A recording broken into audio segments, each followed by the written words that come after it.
இன்றைக்கி நம்ம பார்க்கக்கூடிய வேரியண்ட் என்ன பார்த்திங்கன்னா ஹோண்டாய் வெர்னா ஏஎம்டி 2010ங்க சிங்கிள் ஓனர் கண்டிஷனில் இருக்கிற ஒரு பைக் தான் பார்க்க போகிறோம்.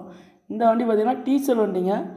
மற்றபடி இந்த வண்டியில் power sharing, power window, music system, ABS, AC பக்கா கூலிங்கில் இருக்குங்க. மற்றபடி இந்த வண்டியில் வந்து சீட்டு கவர்லாம் போட்டு நல்லா நீட்டாக பண்ணியிருக்காங்க. ஆயில் சர்வீஸ்லாம் நல்லா பண்ணி நீட்டாக வச்சுருக்காங்க. இந்த வண்டி வந்து வெறும் 1,40,000 கிலோமீட்டர் தான் ரன்னிங்காக இருக்குது. இந்த வண்டியில் பார்த்திங்கன்னா எந்த ஒரு கிராச்சோ அரிப்போ எதுவுமே நீங்கள் பார்க்க முடியாது. டயர் பாயிண்ட் பார்க்க மாட்டிங்கன்னா ஒரு 60-65% இருக்குங்க. இந்த வண்டிக்கு இவங்க ஸ்கோர் பண்ணியிருக்க ப்ரைஸுமே பார்த்திங்கன்னா வெறும் 2,85,000 தான் ஸ்கோர் பண்ணியிருக்காங்க. இது பிக்சர் ப்ரைஸ் கிடையாதுங்க. வண்டி பார்க்கக்கூடிய இடம் தென்காசி மாவட்டம் பாவூர் சத்திரம் MBA கார்ஸ். அங்கே தான் நீங்கள் பார்க்கணும் வண்டியை.